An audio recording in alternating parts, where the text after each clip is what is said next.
اپنی خوبیاں رکھی ہیں، ان میں سے بسا اوقات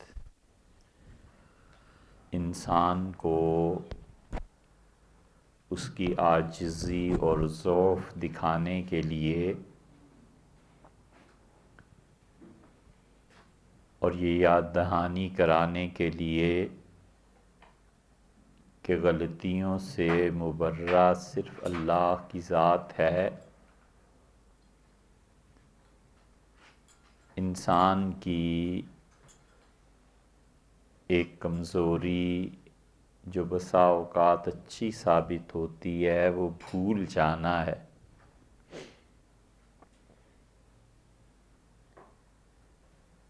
آپ سے معذرت خواہ ہیں کہ آپ نے زحمت فرمائی، آپ کی تشریف آوری ہوئی ہفتہ گزشتہ میں، لیکن پہنچنا نہیں ہو سکا۔ معمول کے مطابق صبح سویرے گاڑی کی چابی رکھی اور سوچتے رہے کہ معلوم نہیں جانا کہاں تھا۔ بالکل ذہن میں نہیں تھا کہ یہاں کی حاضری ضروری ہے، حتیٰ کہ فون آیا تو پھر چونکے کہ بہت خطا ہوئی۔ اس کے لیے معذرت خواہ ہیں، اور آپ اپنا وقت فارغ کر کے بہت قیمتی وقت قربان کر کے تشریف لاتی ہیں، پھر سمع خراشی بھی ہوتی ہے، کوئی کام کی بات شاید ہو بھی نہیں پاتی، اس کے باوجود صبر کر کے سننا بڑا حوصلہ ہے۔ ہمیں خود اپنی ہی سننی پڑ جائے تو بھاگ جائیں، کیونکہ اللہ نے انسانوں کو یہ شعور دیا ہے کہ وہ اس چیز کو زیادہ سنیں جس سے انہیں نفع پہنچے۔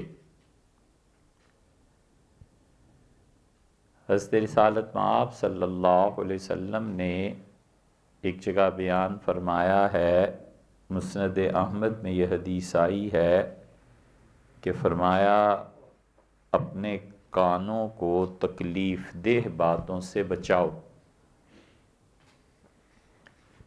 نظر کے متعلق جو احکامات ہیں وہ ہم سب جانتے ہیں، کئی بار علماء بیان کرتے ہیں۔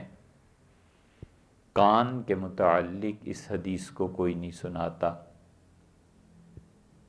جب آدمی کو پتہ ہو کہ یہاں بات کرنے میں تکلیف سہنی پڑے گی، اس سے بات شروع کرو تو غیبتوں کا دروازہ کھل جائے گا، اور ان سے کچھ بھی کہا تو کچھ بھی ہو سکتا ہے، تو ایسے مواقع پہ آدمی اس حدیث کو یاد کرے کہ فرمایا اپنے کانوں کو بچاؤ ان باتوں سے جو تمہیں تکلیف پہنچائیں۔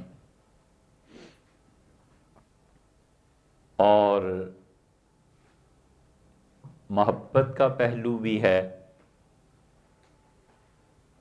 حضرت رسالت پناہ صلی اللہ علیہ وسلم کے نواسے سیدنا حسن ابن علی رضی اللہ عنہما رو رہے تھے، اور رسول اللہ صلی اللہ علیہ وسلم نے صاحبزادی صاحبہ کو بلایا اور فرمایا کہ ان بچوں کو چپ کرا دو، مجھے ان کے رونے سے تکلیف ہوتی ہے۔ محبت کا یہ ایک انوکھا طرز تھا کہ ایک ہے تنگ ہونا، ناگوار گزرنا، غصہ آنا، اور ایک ہے کہ کہ ان بیٹوں کو رونے نہ دو، مجھے دکھ پہنچتا ہے، دونوں میں فرق ہے۔ کیونکہ حضرت رسالت پناہ صلی اللہ علیہ وسلم کو ان لوگوں سے بہت محبت تھی۔ ایک موقع پہ فرمایا تھا، سیدنا علی رضی اللہ عنہ نے دوسری شادی کا ارادہ فرما لیا۔ یہ معاشرہ اور ماحول ہوتا تو کفر کے پورے پورے اسباب اور سامان موجود تھے۔ حضرت رسالت مآب صلی اللہ علیہ وسلم نے ایک مختصر سی تقریر کی اور فرمایا کہ علی اگر یہ چاہتے ہیں کہ دوسری شادی کر لیں اور میری بیٹی کی سوکن آ جائے تو پھر انہیں چاہیے کہ میری بیٹی کو میرے گھر واپس بھیج دیں، طلاق دے دیں۔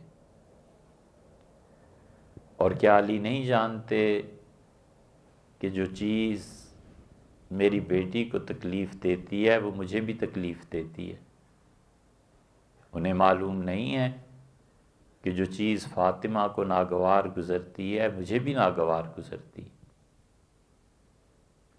کفر کے اسباب اس طرح سے موجود تھے کہ پلٹ کے کوئی کہتا کہ آپ کی اپنی کتنی بیویاں ہیں، اگر میں دوسری بیوی کروں تو پھر آپ کو کیا اس سے پریشانی ہے، معاذ اللہ یہ کفر ہو جاتا۔ صحابہ کرام رضی اللہ عنہم حضور صلی اللہ علیہ وسلم کی محبت میں ڈھلے ہوئے تھے، اس لیے بیٹیوں سے محبت، ان کے بچوں سے محبت، یہ وہ خدا کی رحمت ہے جو کسی شخص کے دل میں اللہ ڈال دے۔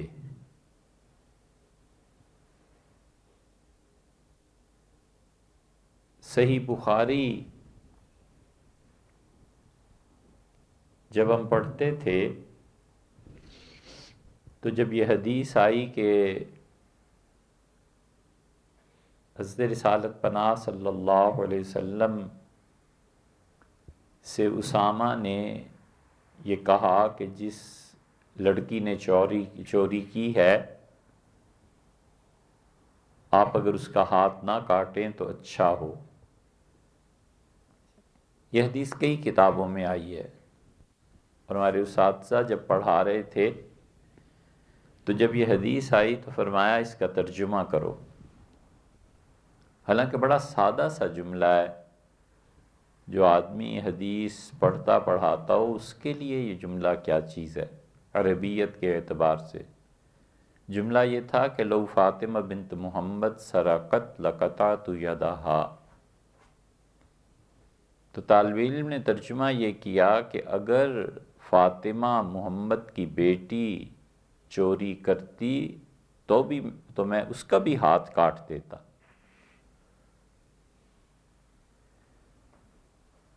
یہ آپ عمر بھر سنیں گی، یہی ترجمہ کرتے ہیں لوگ۔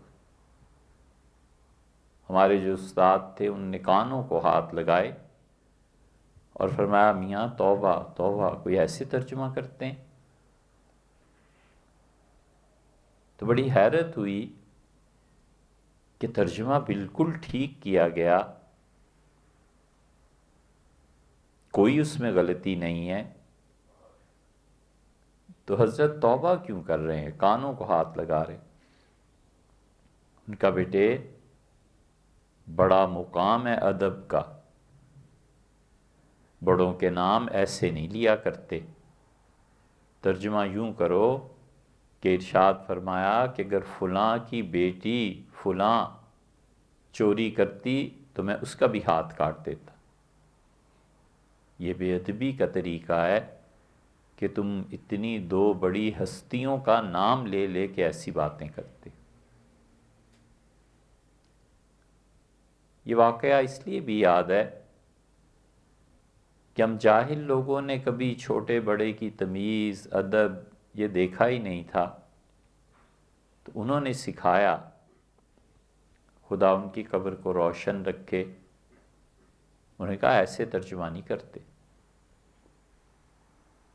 آپ یہ بات سن رہی ہیں اور شاید پھر اس حدیث کا ایسا ترجمہ آپ کو کبھی زندگی میں سننے کو نہ ملے۔ جس کو دیکھو اسلامی حدود اور وہ اس کے شوق میں جب یہ حدیثیں سناتے ہیں تو بالکل بے عین ہی وہ ترجمہ کرتے ہیں جس میں ان بڑوں کا نام آئے۔ تو رسول اللہ صلی اللہ علیہ وسلم کو جو تعلق تھا وہ بہت زیادہ مضبوط تھا۔ پھر ایک ہی تو صاحبزادی صاحبہ رہ گئی تھی۔ پہلے انتقال ہوا حضرت رقیہ رضی اللہ عنہا کا، اور وہ سیدنا عثمان رضی اللہ عنہ کی اہلیہ تھیں۔ رسول اللہ صلی اللہ علیہ وسلم اپنی اس بیٹی کے لیے بہت محبت، بہت تعلق کے جملے ارشاد فرمائے۔ پھر ام کلثوم کا انتقال ہوا، پھر زینب کا انتقال ہوا،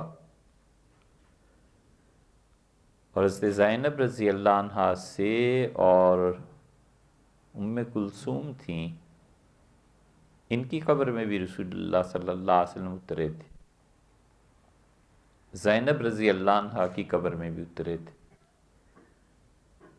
سیدنا عمر رضی اللہ عنہ نے کہا کہ رسول اللہ صلی اللہ علیہ وسلم کو ہم نے دیکھا جب زینب کا جنازہ لایا گیا تو حضرت زینب رضی اللہ عنہا کو ایک بیماری ہو گئی تھی۔ بدر جب ہوا ہے تو بدر میں رسول اللہ صلی اللہ علیہ وسلم نے فدیہ مقرر کیا تھا کہ اتنے پیسے لے آؤ اور آزادی ہے۔ معلوم نہیں آپ کو یہ پہلے بات سنائی تھی یا نہیں، لیکن سناتے ہیں پھر۔ ربی بن العاص سے رسول اللہ صلی اللہ علیہ وسلم نے شادی کی تھی اپنی بیٹی کی، اور نبی کریم صلی اللہ علیہ وسلم کی طے کیا ہونا تھا، حضرت خدیجہ رضی اللہ عنہا کی بڑی بہن تھیں یہ، تو خدیجہ رضی اللہ عنہا نے اپنی بیٹی زینب کا رشتہ اپنی بڑی ہمشیرہ کے بیٹے سے کر دیا، خالہ زاد ہوئے۔ تو یہ بدر میں آئے تھے حضرت رسالت مآب صلی اللہ علیہ وسلم کے خلاف لڑنے کے لیے، پھر گرفتار ہو گئے، اور پھر فدیے کا تقاضا ہوا کہ آپ پیسے دیں، تو اہل مکہ نے رسول اللہ صلی اللہ علیہ وسلم کے جو سمدھی تھے انہوں نے پیسے دینے سے انکار کر دیا۔ انہوں نے کہا داماد ہے نا اپنا، خود ہی چھوڑ دیں گے، سسر ہیں کیوں پیسے لیں گے، لیکن پیسے تو سب سے لینا ضروری تھے۔ تو رسول اللہ صلی اللہ علیہ وسلم نے انہیں بھی مکہ بھیجنے سے ربیع بن العاص کو انکار کر دیا کہ ربیع پیسے لاؤ۔ تو ماں باپ تو ان کے اس طرح سے بے نیاز تھے کہ رشتہ داری ہے، داماد ہے۔ حضرت زینب رضی اللہ عنہا کو جیسے شریف گھرانوں میں ہوتا ہے اپنے شوہر سے بڑا تعلق تھا، بڑی محبت تھی، تو انہوں نے اپنا ہار اتارا اور بھیج دیا۔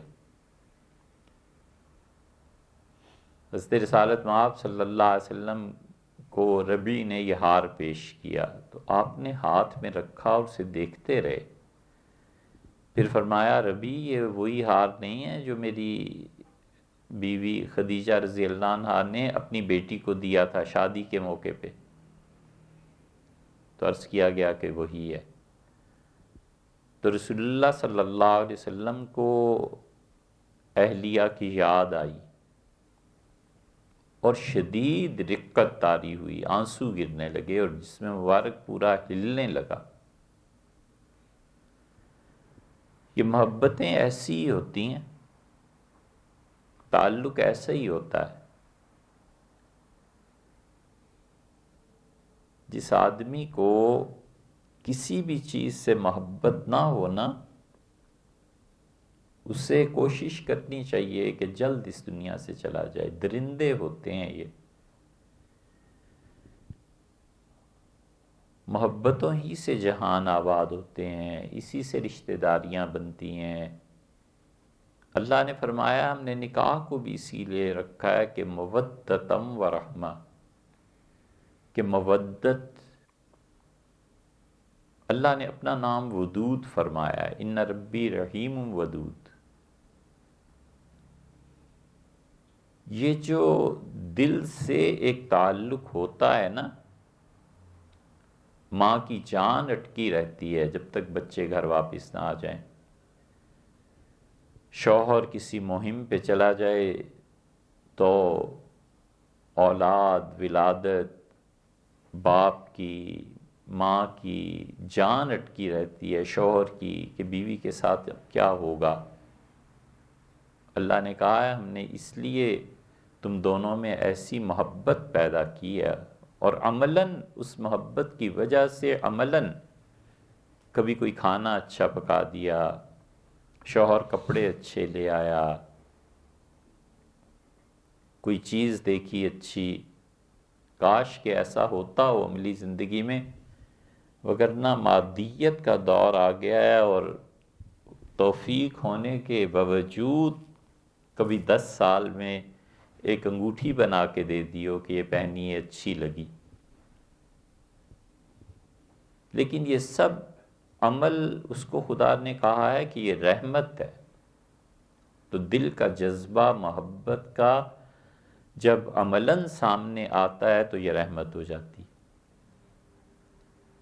تو حضرت رسالت پناہ صلی اللہ علیہ وسلم کو اپنی بیوی کی یاد بہت شدید اور بڑی محبت تھی حضرت خدیجہ رضی اللہ عنہا سے۔ فرماتے تھے خود،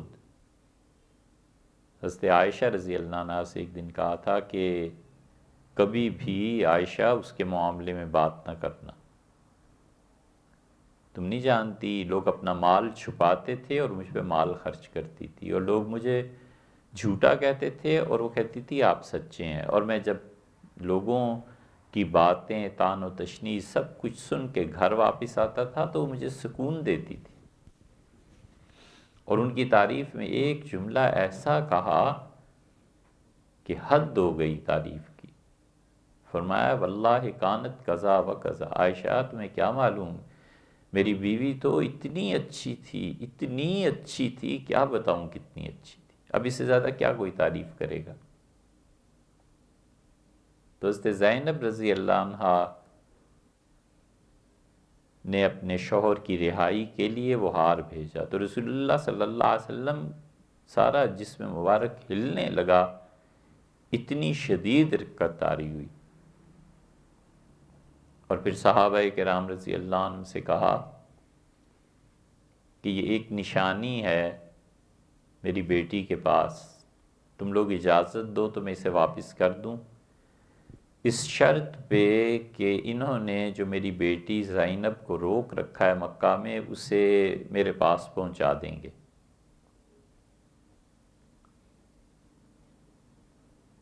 تو یہی ہوا،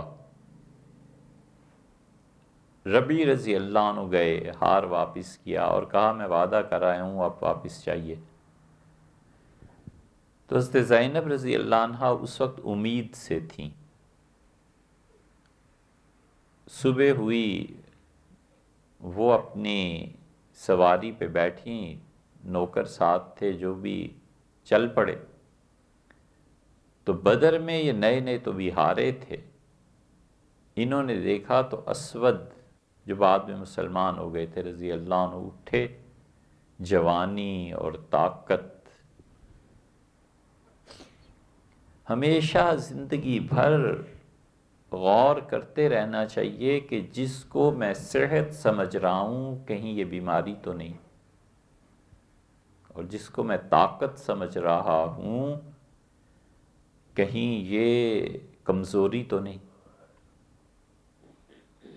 آدمی کو شیطان بھلا دیتا ہے،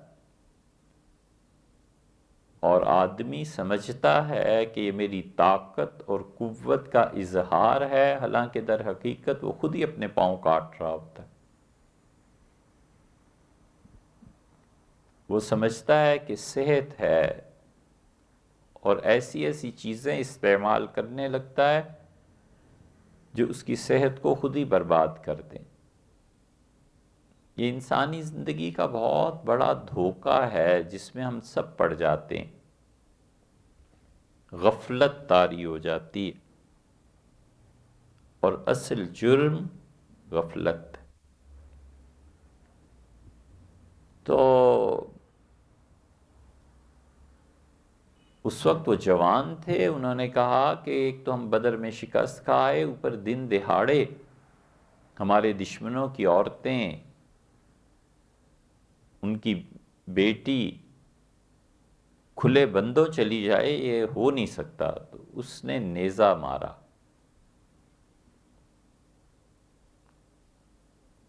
تو یہ گر پڑیں اونٹ سے یا جس سواری سے، اور وہ بچہ جو تھا وہ ضائع ہو گیا۔ پھر یہ تکلیف انہیں رہی ہے عمر بھر، پھر وہ ٹھیک نہیں ہو سکی۔ اسی میں ان کا انتقال ہو گیا تھا کچھ سال کے بعد۔ ربی پھر گئے، تجارت کی، بہت مالدار تھے۔ ایک دن اچانک مدینہ منورہ آ گئے رات کو، تو دستک دی تو حضور اقدس صلی اللہ علیہ وسلم سو رہے تھے، اور ساتھ بیٹی بھی تھیں، زینب رضی اللہ عنہا بھی سو رہی تھیں۔ تو جلدی سے اٹھیں کہ والد کی نیند میں خلل نہ پڑے۔ تو ربی نے آہستہ سے کہا کہ میں ربی ہوں اور زینب سے ملنا ہے۔ تو انہوں نے کہا میں ہوں۔ تو انہوں نے کہا مجھے پناہ دے دو، میں رہنا چاہتا ہوں مدینہ منورہ۔ تو انہوں نے پناہ دے دی۔ صبح نماز میں جب رسول اللہ صلی اللہ علیہ وسلم آئے تو بتایا گیا کہ آپ کے داماد ربی آئے ہیں۔ تو آپ نے نماز پڑھائی، پھر فرمایا سلام پھیر کے کہ مجھے نہیں پتا کہ ربی میرا داماد آیا ہے، اور لوگوں مجھے یہ بھی نہیں معلوم کہ میری بیٹی نے اسے پناہ دے دی ہے، لیکن وہ پناہ دے چکی ہے، اور ہم مسلمانوں میں کوئی بھی کسی کو پناہ دے گا تو اسے توڑے گا نہیں۔ تو ربی رضی اللہ عنہ پھر رہے۔ پھر زینب رضی اللہ عنہ کا انتقال ہی ہو گیا، تو رسول اللہ صلی اللہ علیہ وسلم کی قبر میں اترے، اور رونا تھا۔ نبی کریم صلی اللہ علیہ وسلم میں یہ ایک چیز تھی، اور آخری عمر میں بہت بڑھ گئی تھی۔ اب رونے والے بھی نہیں رہے، بڑی کمی ہو گئی ہے ایسے لوگوں کی جو اللہ کے حضور میں رو دیں، معافی مانگ لیں، کچھ کر لیں۔ موت پہ بھی رونا نہیں آتا۔ ایسے پتھر دل اب لوگ ہو گئے کہ ہم جنازہ کبھی پڑھاتے ہیں تو کوئی شخص سوچنے کو تیار نہیں کہ یہ میرا ہی جنازہ ہے، مجھے بھی اسی طرح اٹھا کر پھینک دیں گے، پھر ہوگا کیا؟ ایسی قبر میں جسے اللہ ہی کھولے تو کھولے، کوئی نہیں کھولتا۔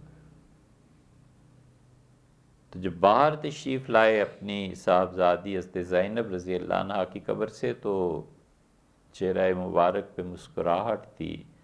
سیدنا عمر رضی اللہ عنہ کہتے تھے میں نے پوچھا تو فرمایا میں اپنی بیٹی کی قبر میں لیٹ گیا تھا اس لیے کہ ایسے نہ ہو اسے قبر میں کوئی تکلیف برداشت کرنی پڑے، میری بیٹی کی تکلیف میرے لیے بہت مشکل ہے، ایسے جملے ارشاد فرمائے۔ اور فرمایا میں نے اللہ تعالیٰ سے درخواست کی کہ اس کی قبر کھلی کر دی جائے، فرشتوں نے مجھے آ کے پھر بتایا تو میں خوش ہو گیا۔ میں نے اللہ سے کہا کہ اللہ میری بیٹی نے تیری راہ میں بہت تکلیفیں جھیلی ہیں، ہجرت کر کے آئی ہے، پھر لوگوں نے اسے مارا ہے، پھر اس کا بچہ وہ ضائع ہو گیا ہے، تو اے پروردگار وہ اسی بیماری میں تیرے پاس پہنچ گئی۔ ہے تو بڑا مشکل مرحلہ، خدا نہ کرے کہ کسی کو پیش آئے، لیکن یہ جو دوسری حدیث میں آیا ہے نا، رسول اللہ صلی اللہ علیہ وسلم نے فرمایا کہ جس کو اپنی اولاد کے جنم میں کوئی تکلیف، کوئی بیماری لگ گئی اور اس حال میں اس کا انتقال ہو گیا اس بیماری کی وجہ سے، تو اس سے قبر کا عذاب نہیں ہوگا۔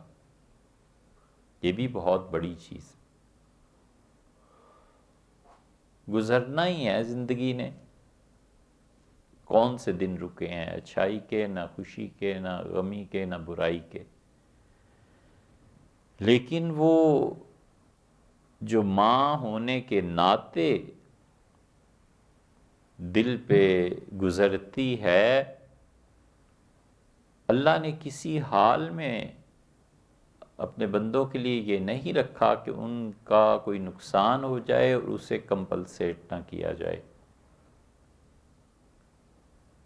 چنانچہ ایسی خاتون کے متعلق فرمایا کہ اسے قبر کا عذاب نہیں ہوگا۔ تو لے دے کہ زینب رضی اللہ عنہا کے بعد ایک ہی یہ صاحبزادی رہ گئی تھی، بڑا تعلق تھا حضور صلی اللہ علیہ وسلم کو ان سے۔ بات کیا تھی، کہاں پہنچی، مگر یہ اتنے اچھے لوگ ہیں کہ ان کا تذکرہ جب ہوتا ہے تو خدا کی رحمت نازل ہوتی ہے، اور عقیدے کی بحث نہیں ہے اس وقت، مگر یہ جاننا چاہیے کہ رسول اللہ صلی اللہ علیہ وسلم کے گھرانے سے محبت، ان لوگوں کی عزت، ادب، احترام، بہت بڑا فرق پڑ جاتا ہے زندگی کے آخری لمحات میں۔ خاتمہ بالخیر، ایمان پہ موت آ جائے، بہت بڑی نعمت ہے، اور اس وقت یہ فرق پتہ چلتا ہے۔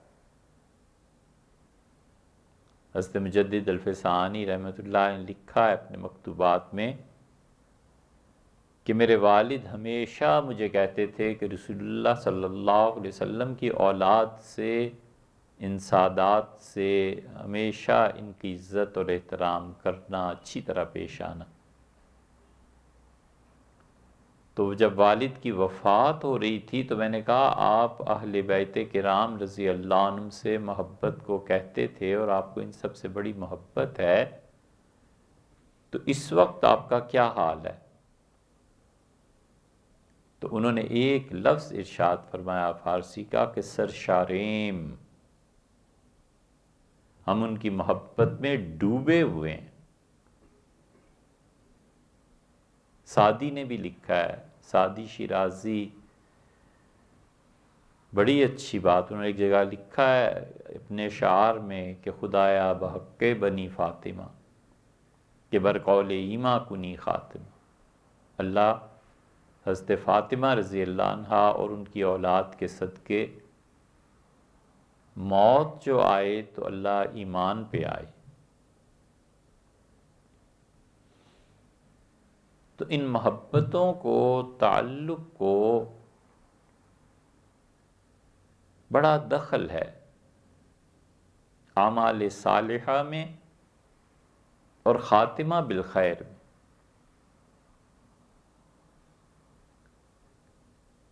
اور جو اس زمانے میں فتنے پیدا ہو گئے ہیں، خیال کرنا چاہیے کہ مذہب کی زمین ہمیشہ زرخیز ہوتی ہے، اور زمین زرخیز ہوتی ہے تو کانٹے بھی اگتے ہیں اور پھول بھی۔ اس لیے کانٹوں کو دیکھ کے آدمی گھبراتا ہے، لیکن کیا گھبرانا، وہ امتحان ہے کہ بچ کے چلو۔ اب کہو کانٹے ہی پیدا نہ ہو تو پھر امتحان کس دن کے لیے؟ ہمارے دور کے فتنوں میں سے ایک بہت بڑا فتنہ اور کانٹا یہ ہے کہ حضور اقدس صلی اللہ علیہ وسلم کی یہ جو اولاد ہے، سیدنا حسن ہیں، حسین ہیں، فاطمہ ہیں رضی اللہ تعالی عنہم، ان سے نفرت اور بیزاری کا اظہار، اور یہ چیز آہستہ آہستہ انسان کو یہ بے ادبی کفر کی طرف لے جاتی ہے۔ نہ کرے، کبھی بھی نہ کرے۔ ادب اور احترام یہ معاشرے میں رہنا چاہیے، اور اگر نہیں رہے گا تو اس کے اثرات ساری زندگی پر محیط ہوتے ہیں۔ وہ نحوست اور بیزاری ساری زندگی کو گھیر لیتی ہے۔ بڑا ضروری ہے اس ادب کو قائم رکھنا۔ ماں، باپ، ساس، سسر، شوہر، بیوی، سب کا احترام ضروری، اولاد اس کا بھی، کیونکہ اس کے بغیر زندگی تنگ ہو جائے گی۔ اللہ تعالیٰ نے قرآن کریم میں فرمایا ہے نا، وَمَنْ عَارَضَ عَنْ ذِکْرِی، اور جو مجھے یاد کرنے سے پہلو تہی کرے گا، جو مجھے یاد کرنے سے جان چھڑائے گا، جو مجھے یاد کرنے سے کچھ ناگواری اس کی طبیعت پہ ہو گئی کہ کیا مصیبت ہے، اب نماز پڑھنی پڑے گی، کیا عذاب ہے، اب خدا کو یاد کرو، وَلِعِیَاذُ بِاللَّہ، اللہ نے کہا فَإِنَّ لَهُ مَعِیشَةً ضَنْکًا، ہم اس کی زندگی دنیا کی جو ہے نا، اس کو اس کے لیے دشوار کر دیں گے، بڑی دشوار ہو جاتی ہے۔ یہ بے ادب لوگ جو ہے نا، ان کی زندگیاں بہت دشوار ہوتی ہیں۔ جتنی بے ادبی بڑھ جاتی ہے اتنا ہی خدا کی عبادت میں بھی فرق پڑ جاتا ہے۔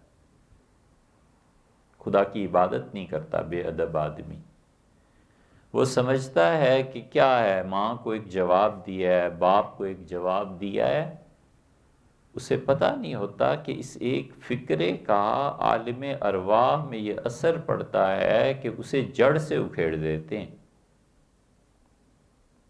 اچھی خاصی صلاحیتوں کا بیٹا، یہ بے ادبی ہوئی اور دل دکھایا کسی کا، وہ بس بیج پڑ گیا۔ بیج کب پھل دے گا؟ 5 سال بعد، 10 سال بعد، یہ درخت کب ہرا ہوگا؟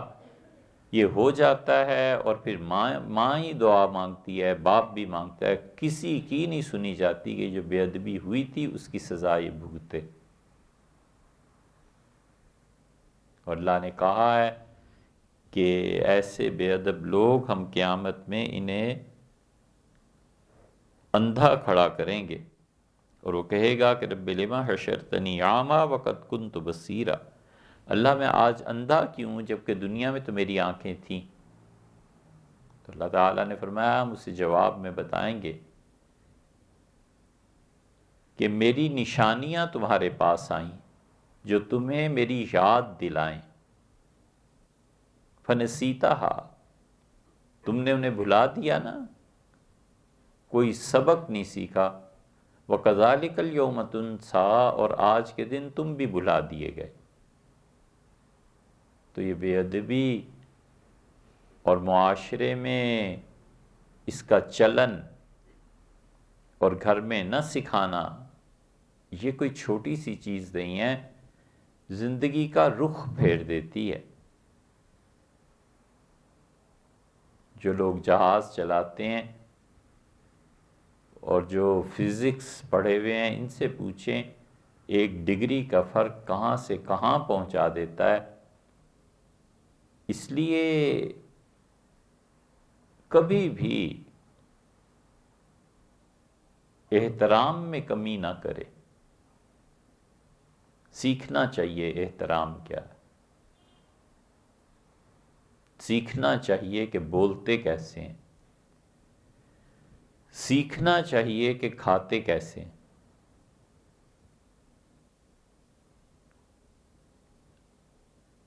یہ جس زمانے میں میز کرسی نہیں ہوتے تھے تو لوگ چارپائی پہ بھی کھانا رکھ کے کھاتے تھے، اب بھی دیہات میں ہوتا ہے۔ تو ایک بزرگ تھے، ان سے کسی نے کہا کہ حضرت آپ کے ہاں پیسہ، اچھی اشیاء، کھانا پینا، اس کی بڑی فراغت ہے، یہ برکت کیوں ہے؟ تو انہوں نے اس پہ بحث کی، کچھ چیزیں بتائیں، ان میں سے ایک چیز انہوں نے کہی، انہوں نے کہا عمر بھر میں نے کھانے کا احترام کیا ہے، اور فرمایا ہمارے ہاں چارپائی پہ گاؤں میں کھانا کھاتے تھے، تو میں ہمیشہ جب بھی کھانا گھر والوں نے دیا اسے تکیے کی طرف رکھ کے اور پائنتی کی طرف خود بیٹھ کے کھانا کھایا۔ مجھے بڑا برا لگا کہ کھانا پاؤں کی جگہ پہ رکھا جائے۔ فرماتے تھے میرا خیال ہے کہ کھانے کا جو ادب اور احترام تھا، اللہ نے اس کی وجہ سے برکتیں دی ہیں۔ ہندو رسوئی میں، باورچی خانے میں کبھی بھی جوتوں سمیت نہیں جاتے تھے، اب تک ہم نے دیکھا نہیں جوتے پہن کے جاتے تھے۔ ایک جگہ سفر تھا تو گندم کی بوریاں ریلوے میں لدی ہوئی، کوئی لے جا رہا ہوگا، تو مسلمان اس پہ بیٹھ گئے، تو سکھوں کو ہم نے دیکھا توبہ توبہ کرتے تھے، کانوں کو ہاتھ لگاتے تھے کہ دیکھو اس رزق کو انہوں نے کھانا ہے اور اسی کی توہین کر رہے ہیں۔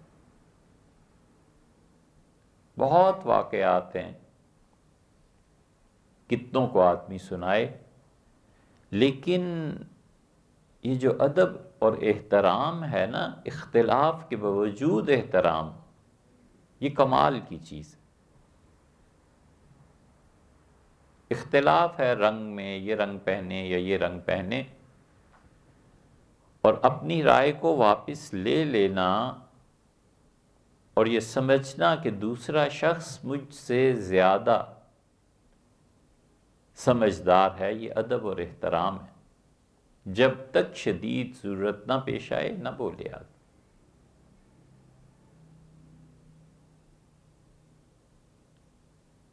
سارا ادب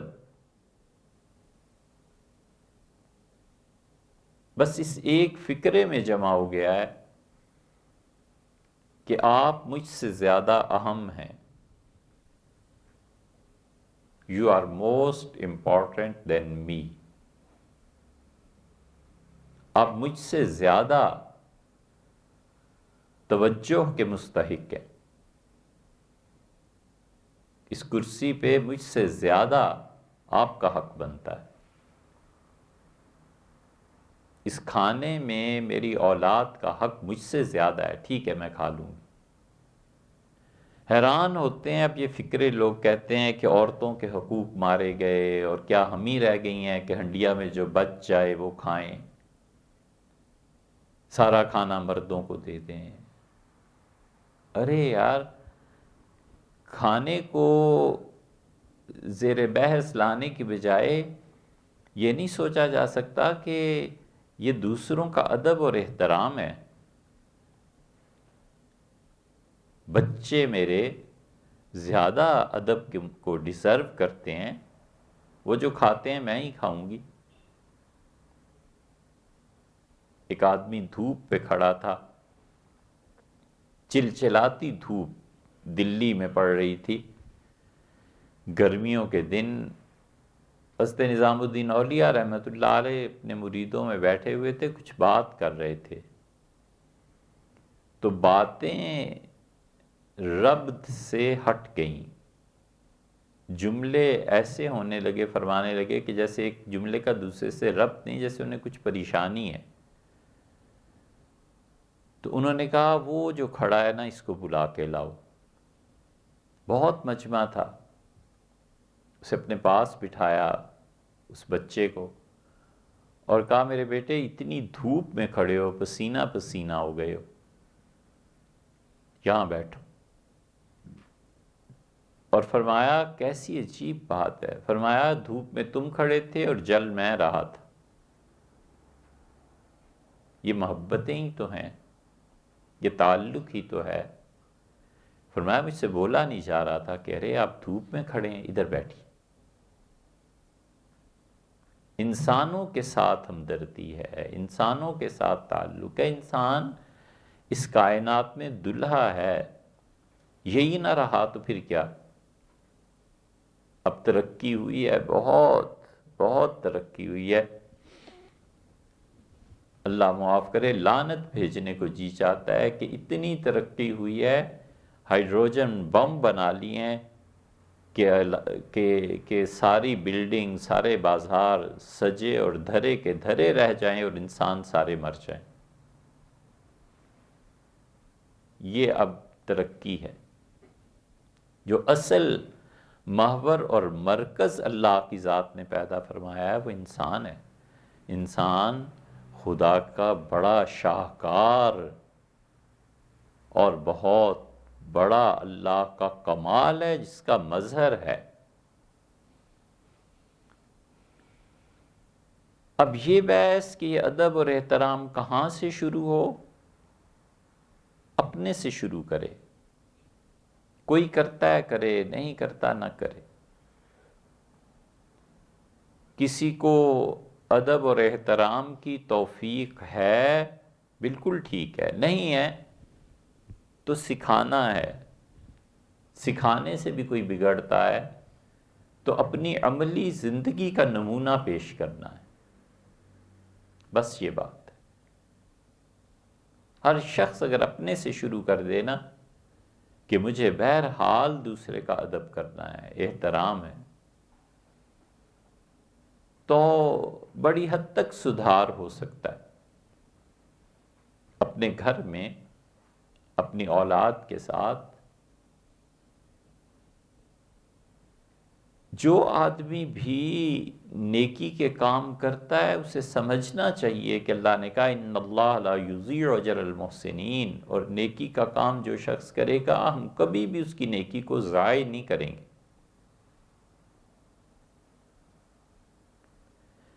اتنے مخلص اور اتنے اچھے لوگ ہوتے تھے، اب بھی ہوتے ہیں، کہ ان کی تنہائی کی زندگی اور لوگوں کے سامنے کی زندگی دونوں میں کوئی فرق نہیں ہوتا تھا۔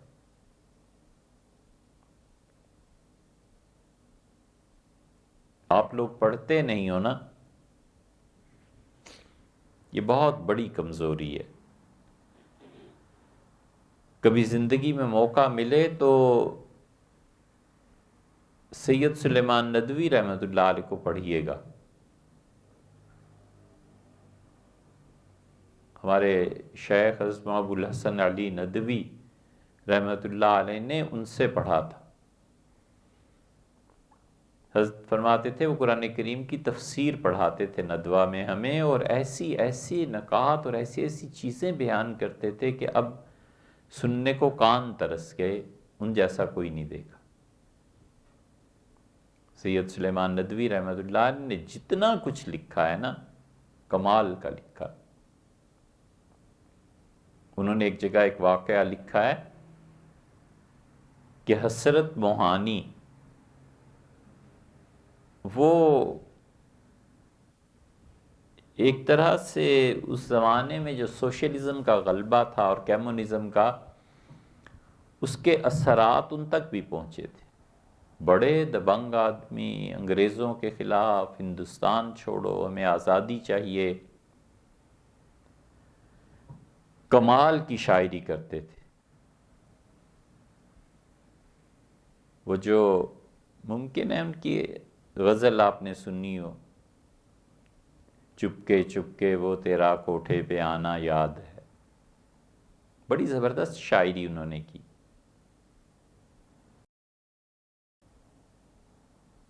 تھیلا ایک اور بس اس میں اپنے کپڑے اور وہی ایک ٹرنک تھا، لیے گھومتے رہتے تھے، جہاں لوگ مل گئے آزادی کی بات شروع کی، انگریزوں سے آزادی چاہیے۔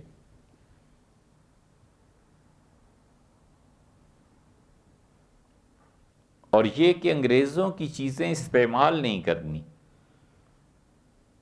کپڑا ہندوستان کا پہننا ہے، پانی ہندوستان کا ہی پینا ہے۔ اس وقت پاکستان ہندوستان ایک ہی تھے، کھانے پینے کی چیزیں اپنے ملک کی، اوڑھنا بچھونا اپنے ملک کا۔ سید سلیمان ندوی رحمۃ اللہ ایک جگہ لکھا ہے کہ اس آزادی کی تحریک میں ایک مرتبہ وہ لکھنؤ آئے اور ندوہ میں مجھ سے ملے، تو رات کو شدید سردی پڑ رہی تھی، تو اوڑھنا بچھونا دیکھ کے کمبل رکھ کے میں اپنے کمرے میں چلا گیا۔ صبح جو دیکھا تو حسرت موہانی کپ کپی تاری اور طبیعت خراب ہے۔ میں نے پوچھا حضرت کیا ہو گیا آپ کو؟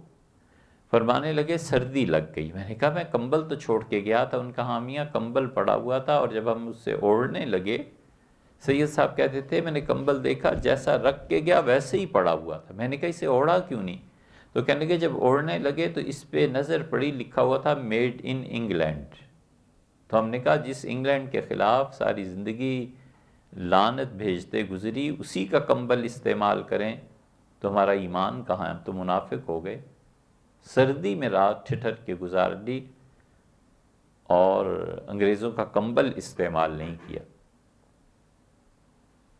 یہ نہیں ہے کہ یہ کوئی شرعی مسئلہ ہے، مگر زندگی اتنی صاف تھی کہ جس کی ظاہر میں مخالفت رہی، جب تنہا ہوئے تو بھی اسی کی مخالفت رہی۔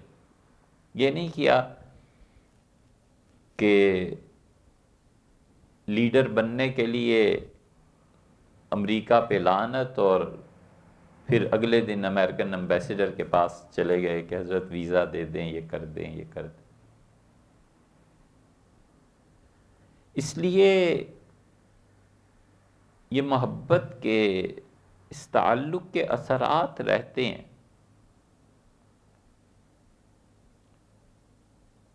ایک ہے انسان کی روح، ایک ہے اس کا نفس، اور ایک یہ خود حضرت انسان ہے۔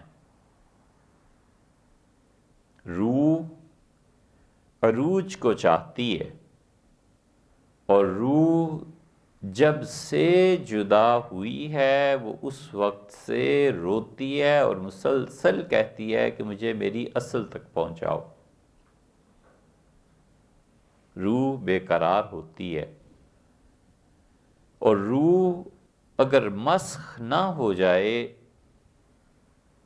اور روح میں حیوانیت طاری نہ ہو جائے تو وہ جلد یا بدیر اپنے مالک کی طرف آ جاتی ہے۔ یہ روح جسم کے پرندے میں قید ہے اور چاہتی ہے کہ اپنے اصل تک پہنچے، اور اصل کیا ہے؟ ذات باری تعالی۔ وہ اس تک پہنچے گی، پھر خوش رہے گی۔ اس روح کو وہاں کون سا جسم ملے گا یہ اللہ ہی جانتا ہے۔ اس روح کو دنیا میں ایک ایسا جسم ڈھانچہ مل گیا جس میں 2 اس کے پاؤں ہیں، 2 ہاتھ ہیں، آنکھیں ہیں۔ یہ ایک ڈھانچہ ہی ہے نا۔ فرض کر لیں اس روح کو اس ڈھانچے سے نکال کے کوئی چیز فرض کر لیں، مثلا گھڑی میں ڈال دیا جائے تو گھڑی بولنے لگے گی. اس روح کو اس ڈھانچے سے نکال کے کسی دروازے میں ڈال دیں تو دروازہ بولنے لگے گا، وہ دیکھنے لگے گا. اسی طرح موت کے بعد یہ روح جو ہے نا، اس کو کوئی نہ کوئی ڈھانچہ ملنا ہی ہے. آدمی یہ سوچ لے کہ ہوگا کیا. حضرت رسالت پناہ صلی اللہ علیہ وسلم نے جب حضرت جعفر رضی اللہ عنہ کی شہادت کی اطلاع ملی تو آپ نے فرمایا تم جانتے ہو جعفر کو کیا مقام ملا ہے؟ پھر فرمایا اللہ نے ان کی روح کو ایک بہت خوبصورت پرندے میں منتقل کر دیا، اور وہ پرندہ صبح اڑتا ہے اور جنت میں جا کر کھانا کھاتا ہے جو کچھ بھی اس نے کھانا ہے. پھر جب شام اس کی ہوتی ہے تو وہ واپس آتا ہے، اور خدا نے اپنے عرش کے نیچے ایک اس کے لیے طاق بنا دیا ہے، وہ پھر پرندہ وہاں کے آرام کرتا ہے. یہ عالم ارواح جو ہے یہ اس کے اپنے ہی کچھ انداز اور قصے ہیں. وہاں سے اب تک پیغامات آتے ہیں، ہم بہرے ہو گئے ہیں، ہمارے کان کبھی کھل جائے نا تو پھر پتہ چلے وہاں والے کیا کہتے ہیں.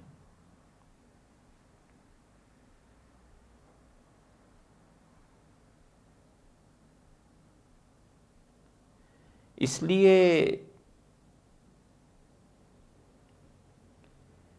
ایک چھوٹا سا کام کرنا چاہیے. یہ ہے بظاہر ایک چھوٹا سا کام، لیکن ہمیں شرمندگی تھی، ہم پچھلی مرتبہ بھول گئے، آئے نہیں تو آپ کو بڑی زحمت ہوئی ہوگی. پھر خیال آیا ہم آپ کو ایک تحفہ پیش کریں، ممکن ہے آپ اس پہ عمل کریں تو ہماری کوتاہی کی معافی ہو. یہ کیا کیجئے. دو طریقے ہیں. ایک آسان طریقہ یہ ہے کہ رات کو سونے سے پہلے جب آپ اپنے سارے کاموں سے فارغ ہو جائیں نا اور نیند آ رہی ہو، یا جب آپ لیٹتی ہیں اب کوئی کام نہیں ہے، سب کچھ ختم، اس وقت اللہ سے باتیں شروع کیجئے، حتیٰ کہ آپ سو جائیں. بہت بڑی چیز ہے، یہ کیا کیجئے. ہر دن نئی بات.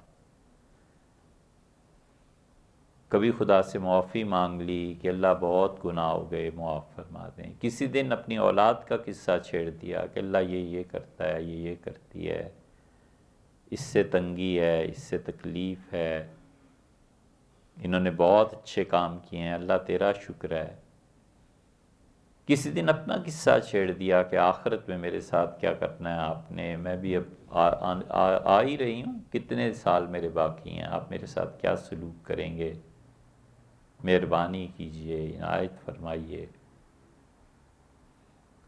جو جی میں آئے اس وقت نا اللہ سے باتیں کیجئے. یہ بہت آسان ہے، اور اسی کا مشکل پہلو یہ ہے کہ دن رات میں کوئی وقت نکال کے بالکل تنہا بیٹھ کے اللہ سے باتیں کیجئے. 10 منٹ 15 منٹ کنڈی لگائی اور بیٹھ کے اللہ سے باتیں کی، اے رب یہ ہو گیا، یہ ہو گیا. جتنا کچھ کہنا ہے اللہ سے کہیے. کہتی پھرتی ہیں عورتیں، یوں ستائی گئی، یوں تکلیف ہوئی، یوں پریشان ہو گئی، کسی نے یہ کیا. یہ سب اللہ ہی سے کہو بھائی، لوگوں سے کہنے کی ضرورت اتنی کیا ہے. پھر دیکھو ہوتا کیا ہے. 1 سال 2 سال اسے کیجئے. کوئی ویڈیو ہو تو پھر آپ دیکھیں گی کہ پہلے میں اور اب میں کتنا فرق ہے. اللہ حقیقت ہے، اور اللہ موجود ہے. اور اللہ نے کرم فرمایا ہے کہ وہ انسانوں کی حد خیال سے ماورا ہے. لیکن آپ یہ کریں. ایک بزرگ بہت تنہا رہتے تھے، تابعین میں سے تھے یا تبع تابعین میں سے تھے، مسلم میں ان کی روایت آئی ہے. تو لوگوں نے کہا آپ اتنے تنہا رہتے ہیں، آپ کو وحشت نہیں ہوتی؟ تو انہوں نے کہا تنہا کہاں رہتا ہوں، اللہ تعالیٰ میرے ساتھ نہیں ہے. انہوں نے کہا یہ تو ٹھیک ہے اللہ ساتھ ہے، لیکن انہوں نے کہا لیکن کچھ نہیں. جب میں چاہتا ہوں کہ وہ مجھ سے باتیں کریں تو میں قرآن پڑھنے لگتا ہوں، تو قرآن میں وہ میری متعلق ہے نا، مجھ سے باتیں کرتے ہیں. اور جب میں چاہتا ہوں میں کچھ عرض کروں تو نماز پڑھنے لگتا ہوں. تو اس لیے چھوٹی سے چھوٹی چیز، بڑی سے بڑی خوشی سب اللہ کے سامنے رکھیے. انہیں بتائیے آپ کس چیز پہ خوش ہوتی ہیں، انہیں بتائیے اس چیز پہ ناراضگی ہے، اس چیز پہ تنگی ہوتی ہے. جو کچھ کہنا سننا ہے نا، بس اس وقت کہہ لیجئے، سن لیجئے.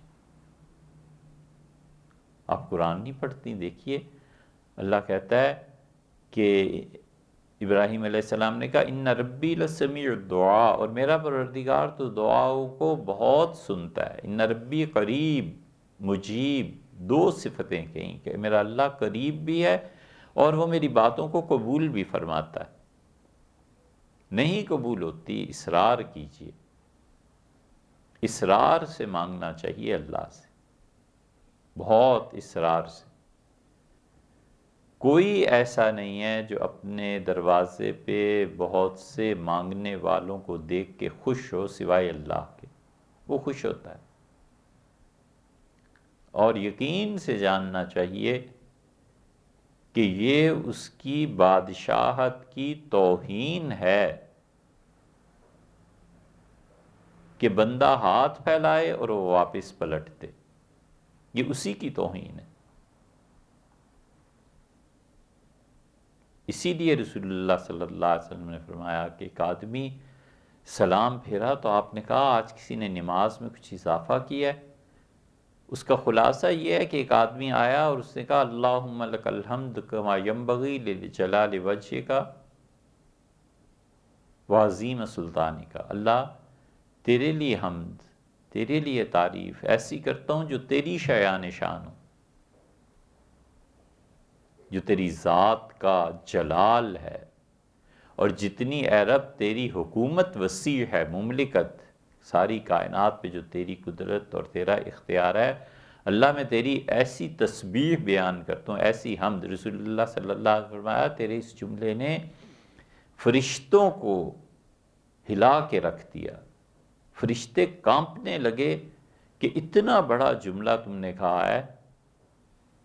اللہ نے کہا میرے پاس اس جملے کو فرشتوں لے آؤ، اس کا اجر قیامت میں اسے دوں گا. تم چھوڑو بس سب باتیں، میرے پاس لاؤ اس جملے کو. ہم جو جملے بولتے ہیں نا، یہ عالم قدس میں، عالم ارواح میں جا کر شکلیں اختیار کر لیتے ہیں. یہ جو لعنت بھیجتی ہیں نا، یہ لعنت کی بھی ایک مکروہ شکل ہے. یہ کشف میں جو بزرگوں کو نظر آتا ہے وہ یہی چیزیں ہو جاتی. یہ پاک جملے، اللہ نے فرمایا الیہ یصعد الکلم الطیب، پاک جملے خود بخود اتنی طاقت ہوتی ہے کہ اللہ کی طرف اٹھتے ہیں. والعمل الصالح یرفعہ، جب تم نیک کام کرتے ہو تو خدا اسے اٹھا لیتا ہے. تو یہ جو خود بخود جملے اٹھتے ہیں نا اللہ کی طرف، وہ یہی چیز ہے. دونوں طریقے آپ سے عرض کیے، سونے سے پہلے کبھی، اور کبھی بالکل الگ وقت نکال کے بیٹھ جائیے اللہ سے باتیں کیا کیجیے. آپ دیکھیں گی بہت فرق پڑ جائے گا. عمومی طور پہ نفسیاتی مریض ہیں اس ملک میں، 98-99% لوگ نفسیاتی مریض بن گئے ہیں. یہ چھوٹا سا ایک علاج ہے، آپ کر کے دیکھیے۔ اللہ تعالی ہمیں اور آپ کو عمل کی توفیق بخشے۔